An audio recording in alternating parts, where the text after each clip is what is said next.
Hello, everyone. Welcome to another Community Conversations by the Center for Black Equity. Thank you all for joining us today. This is going to be a special conversation in honor of Southern HIV/AIDS Awareness Day. We partnered with the Capitol Ballroom Council to really make sure that we can have a broad audience to get this information. Equity, first of all, I'm Kenya Hutton. I'm Deputy Director of the Center for Black Equity. I just started talking like we've been old friends, right? Equity is supposed to be for everyone, right? But we're really not seeing it as being that evident in the South. Each year on August 20th, advocates, allies, practitioners, and most importantly, survivors in the South recognize Southern HIV/AIDS Awareness Day, also known as SHAD, which is a day implemented to raise awareness and address the impact of HIV in the Southern states. Right, it's important to actually acknowledge the advancements made in things like in the fields of HIV, such as PEP, PrEP, and ARTs becoming more accessible. However, what we're noticing is that, we can't ignore the elements that chip away at these advancements, such as stigma, racism, implicit bias, it's in discrimination, while many communities are moving forward with ending the epidemic, the South continues to trail behind other jurisdictions, which is unfortunate. Southern states account for 38% of the U.S.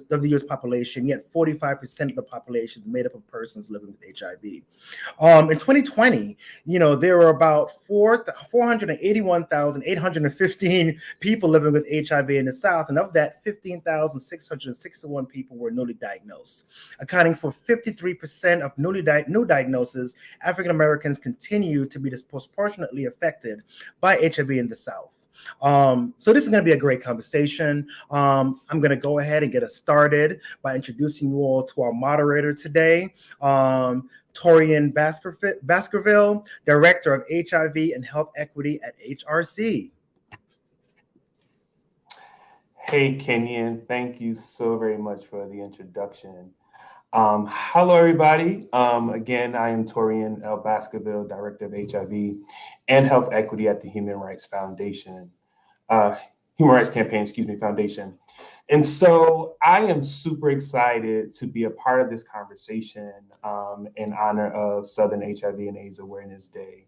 And I'm super excited to have our panelists today to have this important conversation. So first, I'm going to allow everyone to introduce themselves, but I am going to start with Dr. Fanfare. Oh, there I am. I was like, oh, I'm on backstage. Hi, Torian. My first time using this. Hello, everyone. I am Robin Neville at Fanfare, and I'm coming to you from Atlanta, Georgia. I am the acting director in the Division of HIV Prevention here at CDC. Good afternoon. Thank you. Next, we have Dr. Tatiana Moten. Hi, good afternoon. My name is Dr. Tatiana Moten. Hi, Robin. I am the Senior Strategy Advisor for San Francisco Community Health Center. I am here in Atlanta, Georgia. I am really happy to be here today. Welcome. Next up, we have Jeffrey Campbell. Good afternoon, everyone. It's my pleasure to be with you all today. Hello, Torian. My name is Jeffrey Campbell, and I am the Chief Executive Officer of Allies in Hope, formerly AIDS Foundation Houston. We're located here in Houston, Texas, and we have been doing this work for 41 years now. Thank you. And last but certainly not least, Carmarian Anderson Harvey. Well, hello there. Hello, friends. And to my direct colleague, Torian, I'm Carmarian D. Anderson-Harvey. The required pronouns is she, her, and hers. I am the Alabama State Director for the Human Rights Campaign, and it is an honor to join this esteemed panelists around this conversation and the diversity that we will offer on today through our responses. So thank you for this opportunity. Listen, I am among giants and leaders in this work, and I am just privileged to be in this space with some familiar faces and some new faces. And so let's jump right in. I'm going to start with Carmarian. What challenges do you observe that are more heightened in the South than other jurisdictions, and what tools are needed to overcome them?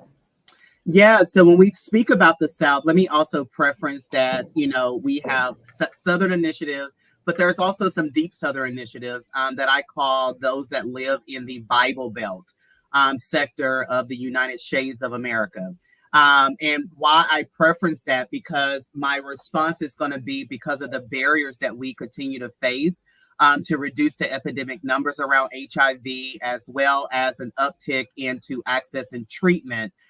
Being that we are part of the Bible Belt, there are still a lot of closed doors, a lot of biases, and really a lot of traditional initiatives that is not getting to the priority population that we need to reach in order to end the HIV epidemic in the South. And so one is when I look at the work that we, not just HRC through our HIV health equity, but also from a health department, the End the HIV Epidemic Plan, the CDC initiatives. One, I want to start with representation. Representation is so important. As a Black woman of trans experience, I only can wear so many lashes. You understand when I say that, right? And so we have to start identifying those gatekeepers that have been trusted by those diverse community members in order for our message to get out into the world, that is going to increase uptick in testing and care, and as well that's going to help reduce stigma. The second is still around visibility. Where are your diverse people that is at the decision table, whether that's by employment and on the board, so you can have real-time life experience to your objectives? Because unfortunately, I'm seeing that we are continuing to recycle things that we did 5 and 10 years ago, and it's not meaning us any good. And we are still getting the money for it. Let me just say that. They said I can be honest, and so that's just what I'm going to be able to bring. I think the final piece is that doing a formative evaluation. The beauty about diversity is that if you go out into the community, you will realize that people's first language is so critical in trying to provide services that is going to reduce stigma in the South, okay? And so we may not use the same public health terminology that we're in the community, but it's going to be important that we understand how they articulate in order for us to be able to connect with them tangibly. I always like to use an analogy. I can give Dr. Moulton a hug all day, every day, but does that hug come with some level of embracing? And so that is what we're kind of missing is that we need to connect in such a tangible way that it feels like we are embracing, and that embrace is going to allow us as service providers to have empathy, and as well take their testimony, take their I statements, and take their narratives to the table of our decision and planning, so we can reduce stigma, the onset of the epidemic numbers of HIV, and as well as the uptick of access and treatment in the South, particularly the Deep South, prioritizing our priority population. Thank you for that, Carmarian. Yeah, you spoke on something that is vitally important as we talk about ending the HIV epidemic in America, right? Stigma, right? And we all know doing this work that stigma plays a major part in the HIV numbers, and also why, some responses aren't what we would like them to be, right? And so with that, I'm going to go to Jeffrey next. So stigma continues to serve as one of the biggest deterrents for people seeking HIV testing and treatment. What strategies are being implemented to combat the effects of stigma? So thank you so much, Torian. And again, thank you for having me on this panel today. I think Carmarian did an excellent job of speaking to stigma, but I want to talk about a few things that I think that we're attempting to do in regards to stigma. And that's first and foremost, ensuring that we have a board representation of people who are part of these communities that are most impacted by HIV. I think the other thing is leadership within the organization. What does your leadership look like? So I shared in my introduction that this organization, Allies in Hope, is 41 years old. And I am the first African-American CEO that we have ever had. And I became the CEO in March of this year. So I think that's a step in the right direction. Our board chair just happens to be a Black, same gender loving man. We have worked over the last 3 to 4 years on ensuring that our board representation is diverse, not just for the sake of being diverse, but diverse in representation of the communities that are most impacted. And I believe when our communities see us in CEO roles, in board chair roles, in our medical doctors and our nurse practitioners and our nurses or other nurses, that they are seeing us, not just Black folks, but it's particularly important in Texas that they're also seeing Hispanic Latino individuals that are bilingual, that are able to speak both English and Spanish. That's important in Texas. That's important in Houston because it builds trust in your organization. People are less likely to go to an organization where there's nobody there that looks like them. However, on the other side of that, people are challenged by going to organizations, to clinics, to community business organizations that are HIV prevention centered, where they may see someone they know. And so, I think all of us probably know someone who died as a result of stigma. Stigma should have been on that death certificate because they didn't want to go get tested. They didn't want to go get treated, and they died. But I think we're doing the work of presence, ensuring that our faces are seen doing the work. I think it is also important for us, beyond the board, beyond the CEO, who's at your front desk? How have they been trained to receive the folks who come in on a day-to-day basis? Are they going to speak? Are they going to be able to communicate with that person that walks in the door, and in order to properly identify them in regards to that person's gender identity? And are they going to be able to be comfortable with that? How much more training do they need?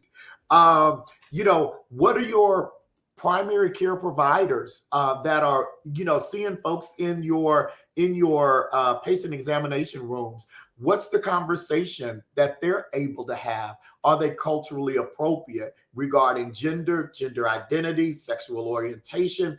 Those are all significant things that contribute to destigmatizing our communities around HIV, STIs, and even gender identity and expression.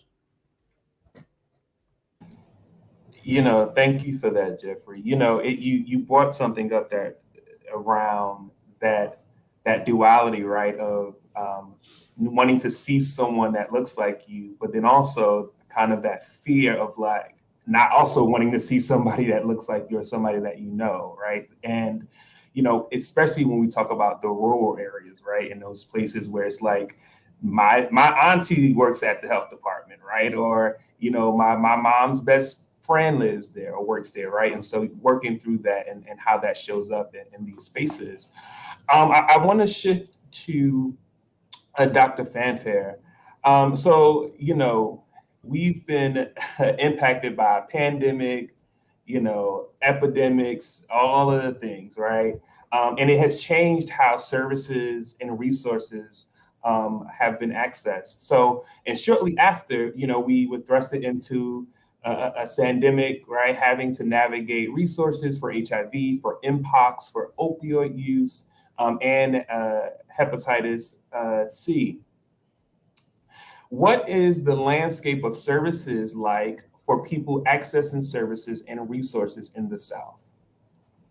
Thank you so much, Torian, once again for having me here as a part of this esteemed panel. I think, just as you alluded, really the landscape of healthcare has definitely shifted over the past 3 years in the midst of pandemics and several syndemics. The South continues to have the highest number of people living with HIV. And we know that in the South, people are more likely to be uninsured compared to the rest of the country. When we look at states that chose not to expand Medicaid, there's a fair amount that are included in the Southern states. So the South continues to experience the greatest burden of HIV and deaths of any US region. So, a couple of things that I'd love to highlight when we talk about what the landscape looks like now. I also serve as a provider for veterans living with HIV, and so I'll speak kind of from that provider perspective. Um, the impact of housing really cannot be understated. It's a quality of life issue. It's really a right, and so many individuals who are either living with HIV or vulnerable to HIV are in situations where stable, safe housing is beyond the reach. And I think really being able to find a way that we can impact that and other social determinants of health, but housing is so critical. I think Jeffrey may have alluded to this as well in his remarks. Um, our workforce. When we're talking about the landscape, our workforce is so important, whether it's our public health workforce, whether it's our clinicians, whether it's our community-based workforce. It can't be overstated how much of an impact the past 3 years have had. People are burnt out, people are exhausted, people are getting sick and ill, and even worse. So really thinking about if we want to be able to end the HIV epidemic, we have to be able to pour into ourselves as fighters in this work. Is really important to be able to make sure that we have people coming behind us, and that pipeline is robust. So I think the workforce is really important. Another thing that I want to take out as far as the landscape are some of the positives, right? Some people didn't love going to clinic, didn't love the clinic where they were. So it really pushed us to kind of break down those traditional clinic walls and think about ways that we could meet people either where they are or where they want to be met. Right. And so for some people, it might mean an HIV self test kit that I can go and order online and get delivered to my home. For others, it might mean teleprep or telehealth services and being able to do that from the confines of a safe space for them. It might be mobile units, right? Or it might be going to some community based organizations where they have trusted messengers and people who they trust and believe in. So really thinking about ways to continue to support but also find ways outside of the traditional clinic models, I think, is a landscape that we've been pushed into after COVID-19, and would be nice to continue some of those innovations. Yes, thank you, Dr. Fanfare. You said a couple of things that stuck out to me that I had to make note of. And one of the things you said was stable and safe, right? And you talked about it in the context of housing, right? But I think about it, I thought about it right, like we all want to feel stable and safe, right? Not just in housing, but physically, right? Mentally, financially, right? Emotionally. And so I think thinking through that lens too, right? Like stability and safety is important for all of us. And how do we champion that and center that, right? The other thing that you talked about and that resonated with me was essentially talking about equity, right? Like, how do I see the people in front of me, the people who I need to prioritize, right? And how do I meet their specific needs at the moment that they have that need, right? Because what I may need today may not be what I need tomorrow, right? Even if my need didn't get met yesterday, that may not be the same need that I have today, right? And so understanding that.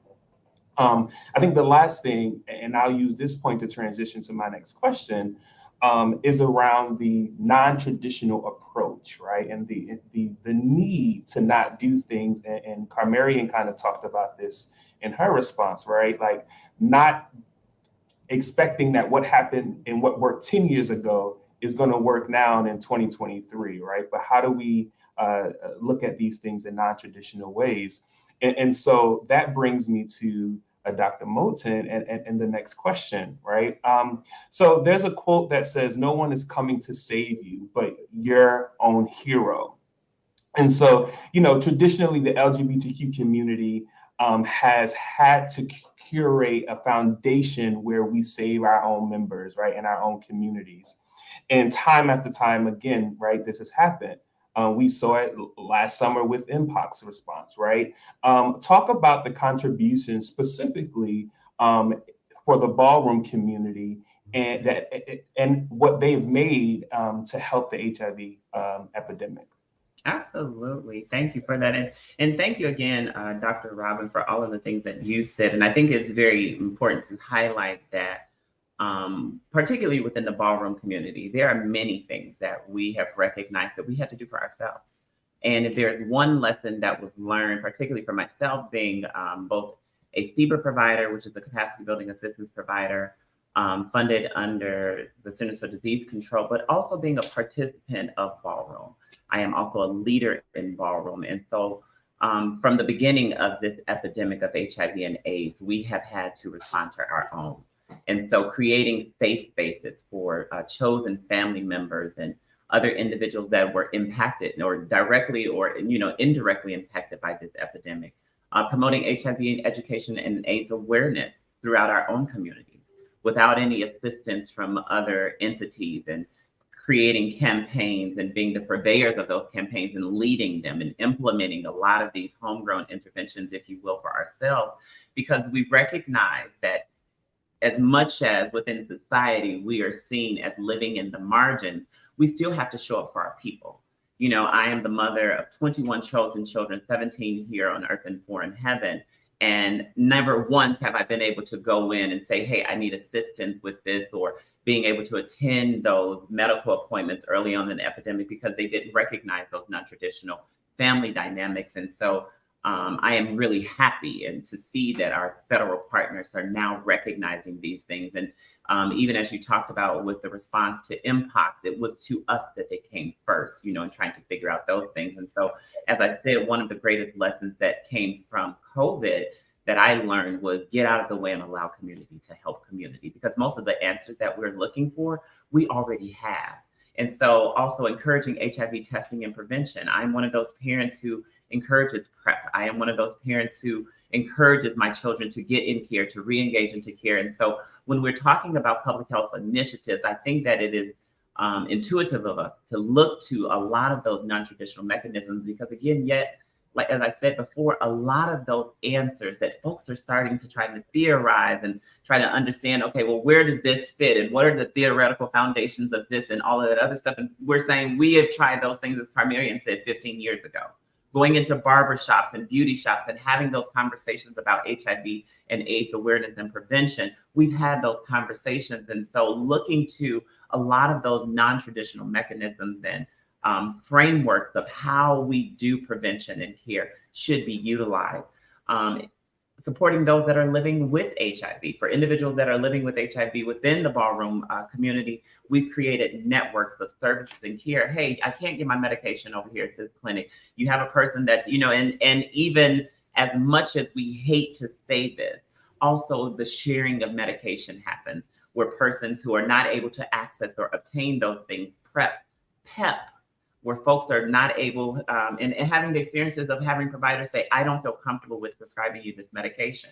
Where is it that they will go? Yes, we can say on, all of the reasons why we wouldn't want to do that. But for us that are in community that are saying, as you said, no one is coming to help us. We have had to figure out a lot of these things for ourselves. And so outside of that, advocacy and political activism, we are very much so involved in a lot of those things. And thank you again to the Capitol Ballroom Council for doing this and raising and elevating the voices of those that are within communities and those that are leading these charges. So in a lot of ways, we are having to activate ourselves without resources, under-resourced, and, so trying to figure it out for ourselves, fostering resilience and empowerment, because we're not just a community that has been impacted by all of these things. We know they exist, but yet we still have to face what it is that is our realities today. As I said, I have had 21 chosen children. I never had the opportunity to have a bad day. And so in those moments, those resiliencies and those stories of resilience, those are shining through. Because to those children and those other people that have those touch points with me within community, both within ballroom and within the public health sector, they are still coming to me, not to say, okay, hey, wait a minute, I want to take a moment of sadness here. No, what's important is that I need resources. I need to be connected to housing resources. I need to be connected to medical care. And all of those things have to happen for our people, for our communities. And then aside from that is memorializing and honoring the lives that have been lost to this epidemic within our community.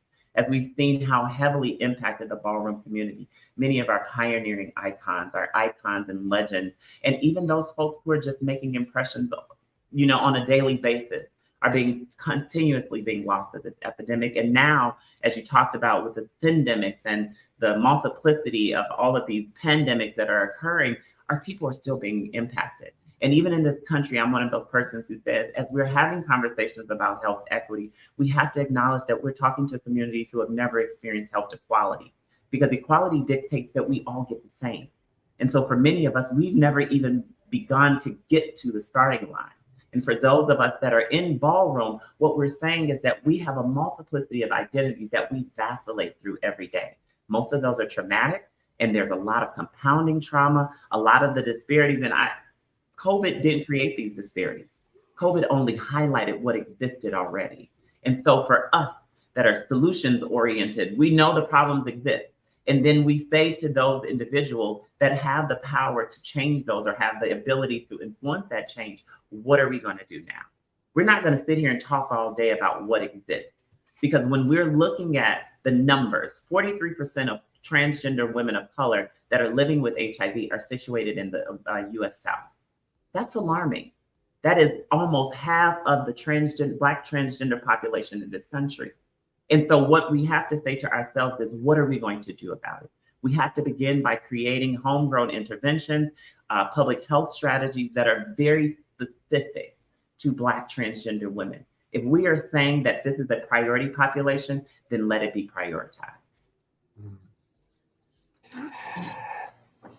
Dr. Moten, so many great gems in your response. So thank you for that. I really love, what you said, that, we are trying to, create and build equity for individuals who've never experienced health equality, right? They've never had a certain standard of care in their health systems, right?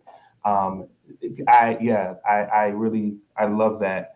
And also talking about too, right? Like mistrust, right? You talked about that piece in not in a direct way, but really like how, sometimes again, our community has had to respond to the needs of our community because we didn't always trust necessarily other systems that we should have been able to do so, right? And I also appreciate you bringing up about the sharing of medication. I recently had a situation where someone reached out to me because they were in transition between jobs, right? And was like, hey, I only have a week of medication left. What do I do, right? And so, we have always had to reach into our networks to find what we can to meet our need, responsibly, of course, but also do it anyway. And so thank you for that. My next question, I'm going to Carmarian and Jeffrey next. How has the Black church been instrumental in the HIV movement in the South? And I'm going to also add too, how can it be instrumental, right? Not just what it's been, but also how can it be in the future and current? So Carmarian, Jeffrey, whoever wants to go first. Paper, scissors, rock, Jeffrey.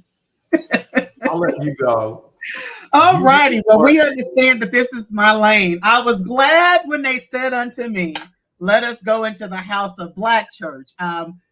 Jeffrey and I can speak about this all day. I consider Jeffrey my pastor in Houston, and we're clergy colleagues and have had this conversation around HIV and Black church, particularly in the South. And so, one of the things I wanted to define, and I appreciate that probing question, that second question that you included, Torian, because when we talk about being instrumental, we have to define this word instrumental in this sentence of Black church. And instrumental to me is serving as a mean for an outcome. And that's what I want to kind of speak about as it relates to the Black church. So let me first start with some accolades. I'm appreciating that there are clergy, men and women and humans that understand intersectionally that they must talk about HIV in their congregation. There are health ministries that I have been privy to and actually have supported that actually have a framework to reduce stigma in Black church and test their congregation, including the pastor, all the way down to the laity, so people will know their status. And we need more brick and mortars and more ministries that will jump on the clarion call that, you know, we must take what in Black church we call the Bible of theology, and also along with that Bible next to it have the newspaper, because the newspaper will give you some statistics around data and what's happening within our community that we often don't bring into the church. So a couple of things that I want to be able to highlight is you know, I grew up good old charismatic Pentecostal, okay? So King James was my life. And so not to give you a sermon, but it does not do me well that if I can get up and pray for every other communicable disease, such as diabetes in the Black community, and hypertension in the Black community, and sugar levels in the Black church, and leave out the healing of HIV and AIDS. Come on, somebody. We have to include that and to follow that up contextually with the scripture. Now I'm talking to those, because in the Deep South, it is very high priority Christian centric. And there is a scripture that we can hermeneutics to our individuals to educate them about HIV and advocate for those that are living with HIV, that the sickness is not unto death, but it is for the glory of our universe to know that we can still thrive and be human, and that what the enemy or what the naysayers or however HIV came upon you, that you will live and you shall not die. That is a testimony, and we have to offer those opportunities in those spaces. The other piece that I'll say is that for my clergy colleagues, we got to be okay to start talking about sex and Jesus. We can do that in the same breath, because when you don't speak about it, it is happening. And then at the last minute, when they share with you the outcome of what you did not prepare them for, you're not prepared to give them pastoral counseling. You don't even have a referral guide.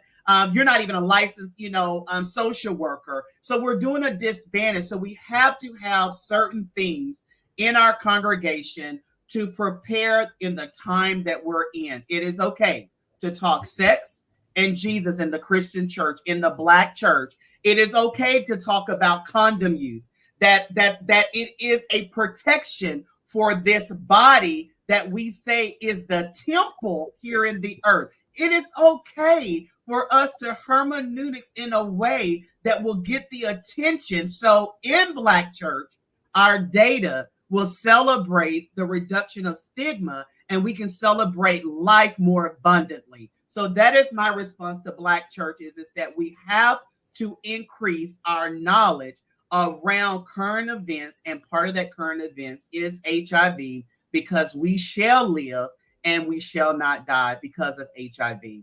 Jeffrey? Hey, look, thank you, Elder Reverend.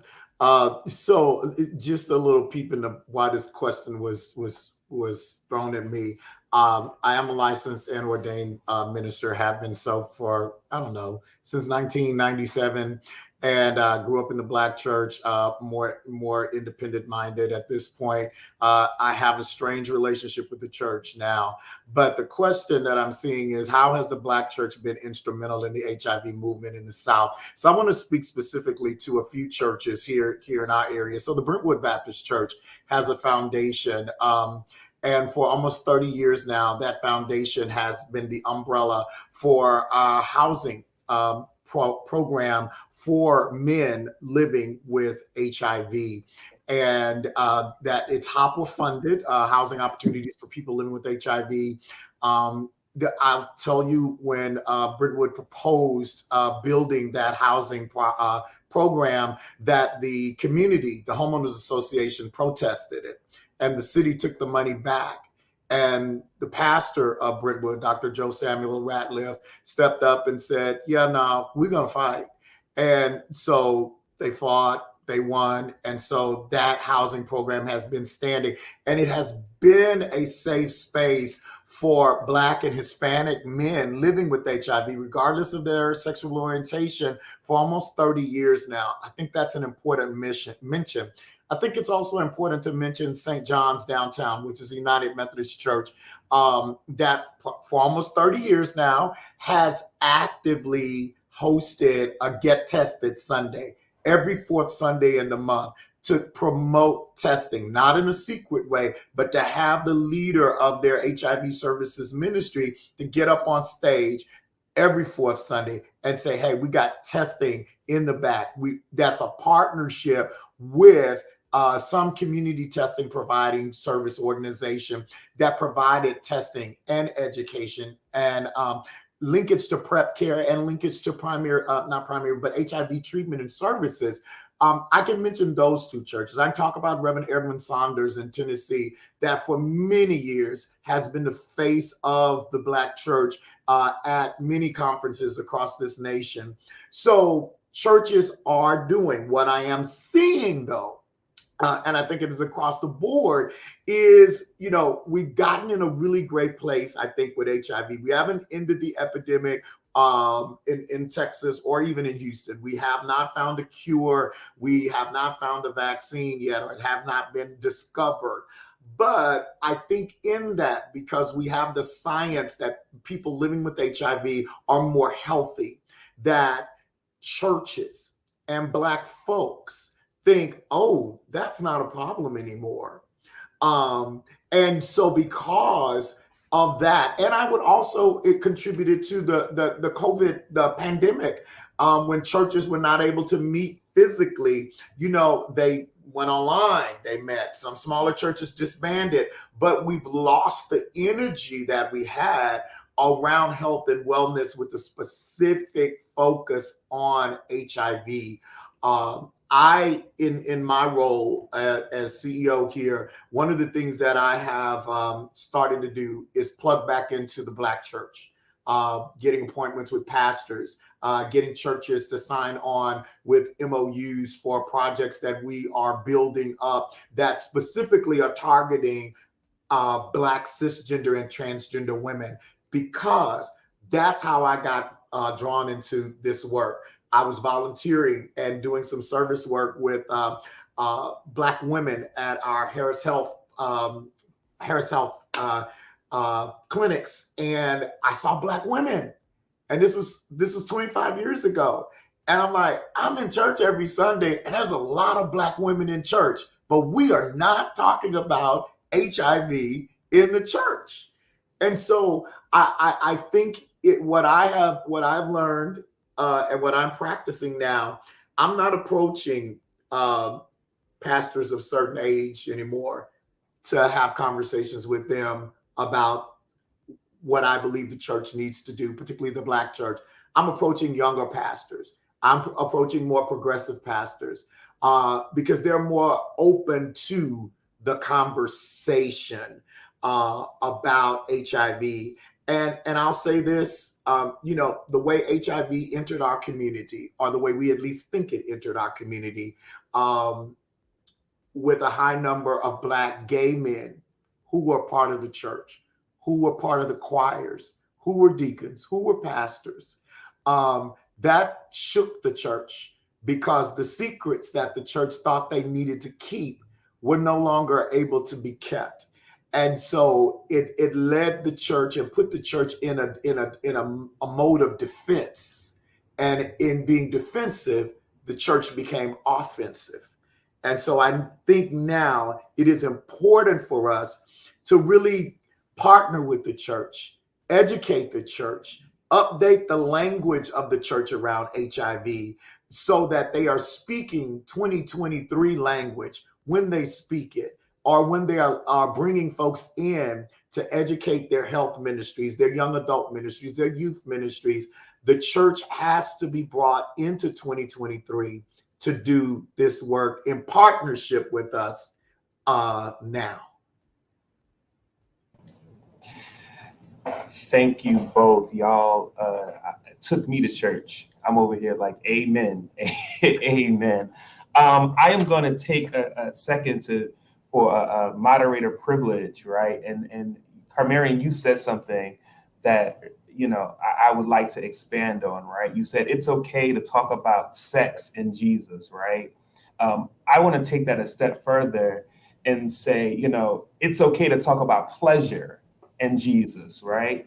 To talk about pleasure. Oftentimes we talk about sex, but not pleasure, right? And so I think that's, you know, we can do both as well. And then also just thinking about language, and we've been having some conversations about language, and I you know, it's always a little dicey when we talk about the Black church and talking about HIV. And one thing that I've always found helpful is framing it from a health and wellness perspective, right? And including HIV in the health and wellness perspective, right? To your point, Carmarian, we can talk about diabetes, we can talk about high blood pressure and all of these other things. But, you know, when it comes to HIV, oftentimes we get silent. And for all of the reasons that you all talked about. And a lot, and also because I feel like we shy away from pleasure. Right? We don't want to talk about pleasure. So I'll go now to Dr. Moten. What does the landscape of HIV services look like for Black trans women in the South, right? You talked about how Black trans women are impacted disproportionately in the South. What does that landscape look like? It's interesting because I just was, Carmarian and I were just on a panel talking about this very thing, the experiences of Black transgender women that are living in the South. And a lot of those barriers and accesses to healthcare. According to CDC data, Black transgender women had an HIV prevalence of 62%, while Hispanic and Latina transgender women had a prevalence of 35%. And so think about that. Yet again, CDC recently released an issues brief that said 2 out of 4 transgender women were living, transgender women of color specifically. And the reason that you will hear myself and other folks of trans experience say that is because we have to say that with specificity. Because when you talk about the nuances and the experiences of persons that are of the trans experience, it is very different. And that may vary by locale and, you know, a lot of other different kind of situations and things that contribute to those, but you have to be very specific. And even in transgender women of color, I am a Black transgender woman. And so when you're talking about transgender women of color, that includes the entire spectrum of folks that would be classified as of color. And again, it's alarming to me when you say 43% of transgender women of color that are living with HIV or living with the diagnosis of HIV are living in the Southern United States. And so Carmarian and others have kind of talked about stigma in a way. And, you know, I am a person that feels that that is one of the keys to moving us towards getting to zero, is addressing stigma in all of its ugly parts, both from an institutional standpoint and from a personal standpoint. And even as we have conversations about HIV, and my sister Carmarian touched on this a bit, about us normalizing the fact of talking about HIV. I'm a person that says we are all HIV possible. And so when we remove that HIV positive, HIV negative, and we say we're all HIV possible, we open up an entire conversation to folks that say, well, wait a minute. You know, whether I am currently living with or indirectly impacted by, it is a possibility for all of us. And so the ways that we have those conversations with each other, I think are important. And so one of the ways, again, that we're going to address that is addressing stigma from a multi-pronged approach and perspective, because we know that the experiences of stigma cannot be just equated to one thing. If I could put my finger on it and say, okay, this is why, this is how I'm being stigmatized, then what really am I saying? Because a lot of those experiences that I am having may come in ways that are not readily identifiable even to myself. When I enter into a clinic and I'm being stigmatized, one, is that becoming because I'm a Black woman, or is that because I'm a Black woman of trans experience? Or is that because I am a person who is living with HIV? And so once we start to dial down into that and address, like I said, stigma from that perspective, then we can start moving that needle towards a conversation of, if you will, getting to zero. Because what does that really look like? Because again, if we are trying to have conversations about HIV and HIV prevention and everyone is not at the table, we've left an entire segment of the population out, even in the conversation of PrEP. We're entering into a conference season where Black women are being highlighted, but what are we saying in essence? Black women have always been a part of this epidemic from the beginning. And so even as we're fighting yet again for equity or some semblance of equity, we have to do a level set and say, this is where we are. Acknowledge the trauma, acknowledge the institutional hurts that have happened to our communities, and acknowledge a lot of the ways that we have been over-resourcing in some areas without ever doing a comprehensive needs assessment. What are folks' needs in these areas? Have anyone ever asked that question to anyone?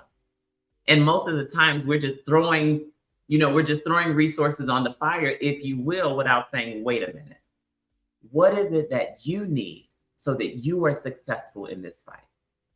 My dear sister, Tori Cooper, who is not on this panel today, she says, allow folks to be the experts of their own experiences. Start there. I can have a conversation with you.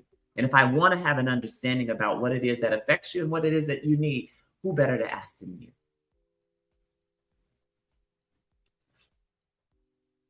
So I don't know if we lost. Okay. Yes. Yeah. Corona's having some connection issues, so I'll come in as well. First of all, thank you for that. Thank you for this discussion, everyone.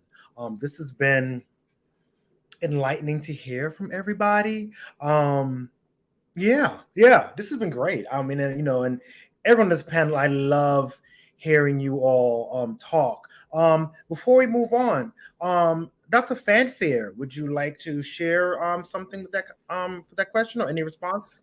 Sure. I think, my response, it's so many similarities. I'd love to take it even to the clinical space. So when we talk about language and how important that is, and I think, Jeffrey alluded to, even when you come in the front door, how important inclusive language is so important to stigma and being able to reduce stigma. I think, as Carmarian said, in the clinical space, we're thinking about holistic sexual health, right? There's this exceptionalism with HIV that has been necessary, but in certain ways can still make it feel very separate. And I want, you know, women seeking family planning services or an OBGYN or are women of trans experience who are getting gender affirming care, though, like a one-stop shop, that space where you go already for care, or your primary care provider for treatment of your diabetes or hypertension is a place where you can get an HIV test, is a place where you can have that conversation about PrEP, is a place where you can be started on rapid ART. I think in the PrEP space, it's so important sometimes that even when people come in and ask for it and advocate for themselves, the providers have a discomfort and don't necessarily have the training that's important. So I think here at CDC, we've been thinking really critically about how to support our providers that aren't in the quote unquote traditional infectious disease space so that more holistic sexual health can really be implemented, because I think that's also extraordinarily important when it comes to breaking down this stigma. Where are people already seeking care and adding this to it rather than adding something extra where you have to go for HIV prevention and testing services? And the last thing I would say is I'm really excited to see, long acting art and long acting PrEP and what that could possibly mean. But if, what we've seen with one pill a day, PrEP is any example, there's still a lot of work we have to do. Our most recent report and the disparities that we see in PrEP among white individuals who could benefit from PrEP and Black and Hispanic individuals who could benefit from PrEP not only remain the same, but continue to widen. So there's a lot of work that has to be done to help reduce these disparities. But I am hopeful that long acting art and more innovations, as we've talked about HIV self tests, really finding critical, new, novel ways to meet people where they are and where they want to be will help us get closer to ending the HIV epidemic. You're back, Hi, Torian. I don't know what just happened, but the devil. See, Carmarian and Jeffrey went talking about Jesus and God, and then the devil was like, "Nope, kick him out of here." I don't know what happened. I'm so sorry about that. All right. So, do we have any questions? Any additional questions that from the audience or anything? Or am I kicking this over to you, Kenyon?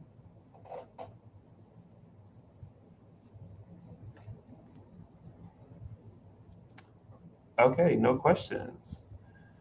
All right. So while I am here, I just want to thank you all for joining in this conversation. You all have dropped some really important gems in this conversation that I think, that gives us some action items, right? Some call to action to move forward with and see how we can implement these things in our respective functions as we continue to work through and dealing with HIV, particularly in the South,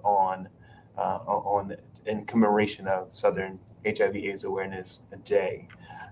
With that, so I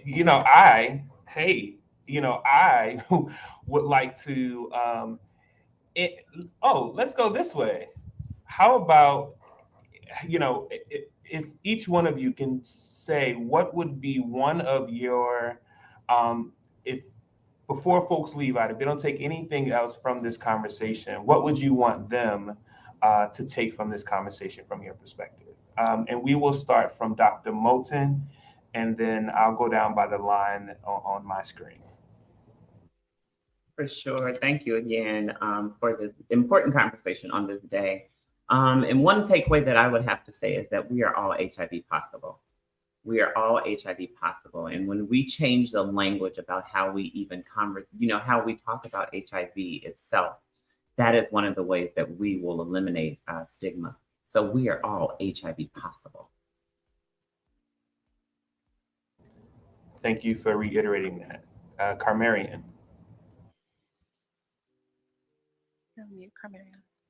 Yes, again, so thank you for this opportunity and for this esteemed panelist. I think that my takeaway, being that it's Southern HIV/AIDS Awareness Day, that we revisit to make sure that the work we're implementing out in the community, that it also has a cultural reach to it. That's going to be very important here for the Deep South. We alluded to earlier around Black church, but there are other intersectional things that certainly we can tap into in order to get a great response and identify those respondents that need the services that we're putting forward. There is still a huge stigma that is circulating, whether that's HIV and intersectional around gender identities, sexual orientation. So we're going to have to actually think of a wonderful ingredients. In the South, we cook real good with grease and butter at the same time. But that's a cultural thing. And it's important that we relook at how we're doing this work to make sure that we're touching everyone that is in the South, because we need more numbers in an army showing up to help us combat HIV. Thank you. Jeffrey? Sure. Thank you, Torian. And thank you all again for allowing me this opportunity. It's been a wonderful experience to be part of this conversation today with my comrades. I'm going to say this, and I didn't say this earlier, so it sounds like I'm coming out of the blue. I think that we need to really focus with intentionality on the core reason that we have an HIV epidemic. I think in 2010 at the International AIDS Conference, there was data released that showed this strong correlation between poverty and HIV, and then between poverty and Black folks, indicating that by the time we're 75, 9 out of 10 Black folks have lived in a state of poverty. And because of this direct correlation between poverty, HIV, and poverty in Black folks, that's one of the reasons why we're continuing to see this struggle with reducing the number of new transmissions of HIV among Black people, particularly in the South, where poverty is such a heavy issue and lack of health insurance kind of pours out of that. And I think that we have to empower our communities to vote in our best interests, to research candidates, to push for economic change. Because whether we are really aware of it or not, the economics of the world, the economics of the United States, the economics of the South are directly tied to the way the HIV epidemic shows up in the South. We're going to have to address poverty, and in addressing poverty, we'll begin to address the other social determinants of health that are critical to ending this epidemic. Thank you, Jeffrey. Last but not least, Dr. Fanfare. Thank you so much once again, Torian, for moderating, and to my esteemed colleagues. It was a pleasure to be here with each and every one of you today. I think if we're talking about one action item, because there's so many, a statistic that always really sits with me is that 70% of adults in this country have never been tested for HIV. And I'm a firm believer that knowledge is power. And people in the South are less likely to be aware of whether they have HIV or not. So earlier on, I talked about Together Take Me Home, which is free, fast, something that you can get, an HIV self-test kit. Please either bring it up with your doctor, call your local health department. But knowledge really is power. So one of my action steps would be for any of those people listening who are part of that 70% to please take the steps to get an HIV test. Thank you so very much. All very good, valuable action items that we can take with us. And with that, I am going to kick it over to Kenyon. Awesome. Again, thank you all again for this great and impactful discussion. Few things we want to note, right? So what can you do to reduce the burden of HIV in the South, right? You can start having healthy conversations about HIV. Be the change you want to see. Share testing, treatment, and prevention resources that's available within your community, with your community. Stop the spread of stigma. When you hear or see inaccurate information, speak up and speak out. And of course, for more resources, you can also visit the CDC's website, the Stop HIV Together campaign, cdc.gov/Stop HIV Together. And if you'd like more information on the Southern HIV/AIDS Awareness Day, you can visit the cdc.org/HIV/library/awareness/shad.html. There's a lot of slashes. Again, I want to thank the CDC team on behalf of the Center for Black Equity and the Capitol Ballroom Council. I want to thank the CDC and Chantel and Melissa at the team of WestEd for reaching out to begin this and have this conversation. And thank you extremely so much. Thank you to our panelists, all of you. I know all of you, and we work together. This is great to have everyone together to have this conversation. Again, if you're watching this right now, you have the questions. If you're watching this an hour later, 2 hours later, or next week, if a question pops up, feel free to drop a question. We'll try our best to get you information. Once again, thank you all for joining us this evening, and take care. Bye. Thank you.